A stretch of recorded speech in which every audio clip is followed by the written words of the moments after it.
こんにちは。今日は私の大好きなおばあさんについて少し詳しくご紹介します。祖母は70歳を過ぎていますが、とても元気です。毎日笑顔で過ごし、家族も安心しています。朝は温かいお茶を飲みながら静かな時間を楽しみます。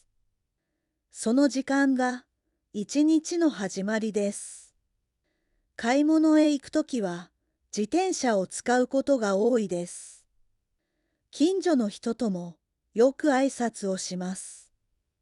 料理を作ることが好きで、季節の食材をよく使います。家族みんながその味を楽しみにしています。お弁当には栄養だけでなく家族への愛情もたくさん入っています。毎回食べるのが楽しみです。庭では一年中いろいろな花が咲きます。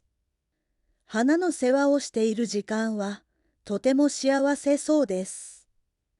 家で飼っている猫は祖母の大切な家族です。いつも仲良く遊んでいてとても微笑ましいです。健康を大切にしているので毎朝体を動かします。少しずつ続けることを大事にしています。冬になる前には家族のために手袋やマフラーを編みます。手作りの品はとても温かいです。裁縫も祖母の得意なことの一つです。家族の服や小物を自分の手で丁寧に作っています。祖父とは長い間支え合って暮らしてきました。今でも仲が良く、いつも笑顔が絶えません。休日になると、二人で近くの神社まで散歩に出かけます。季節の景色を楽しむのが習慣です。若い頃はおしゃれにとても興味がありました。服や髪型にもいつも気を配っていたそうです。結婚する前は小学校で先生として働いていました。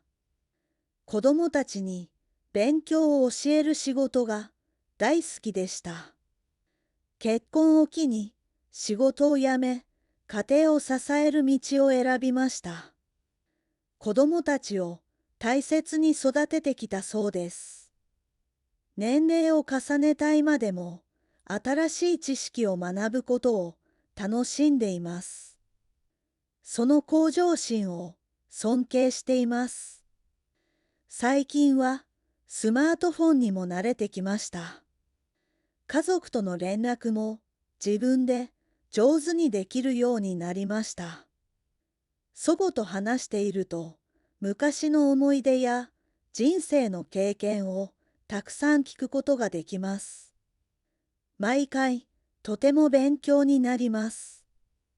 祖母と過ごした時間は私にとって大切な思い出です。感謝の気持ちはこれからも変わりません。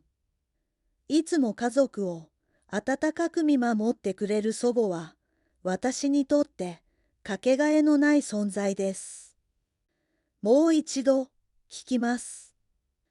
次は繰り返してみましょう。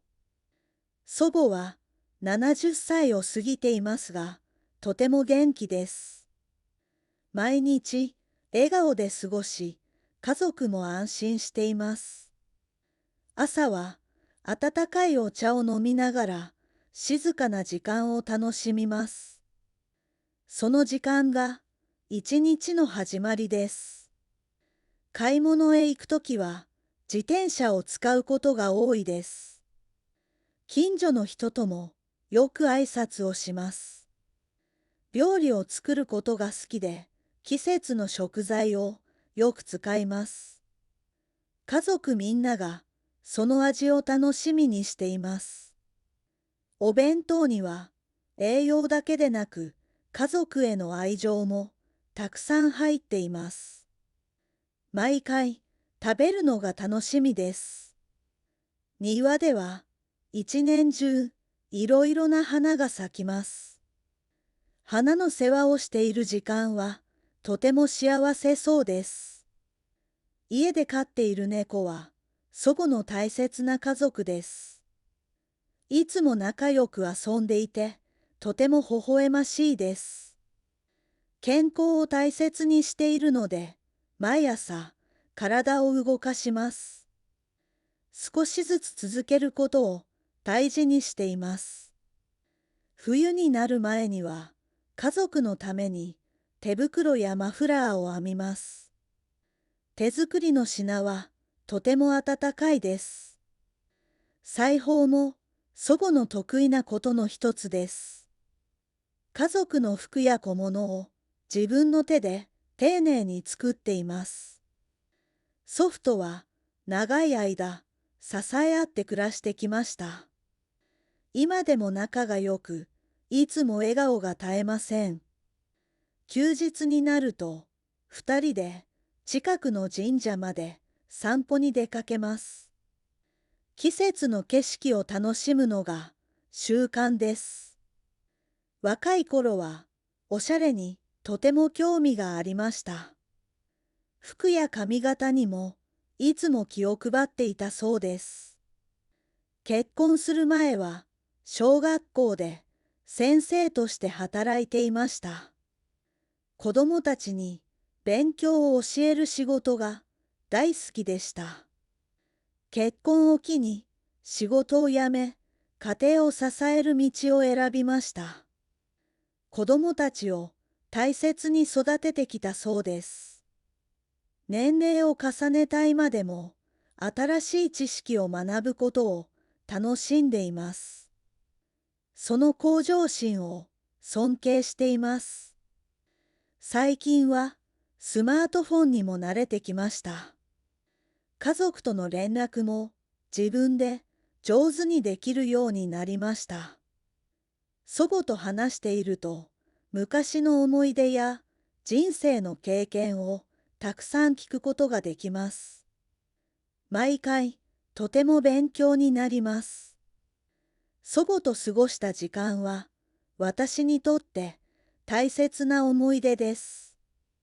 感謝の気持ちはこれからも変わりません。いつも家族を温かく見守ってくれる祖母は私にとってかけがえのない存在です。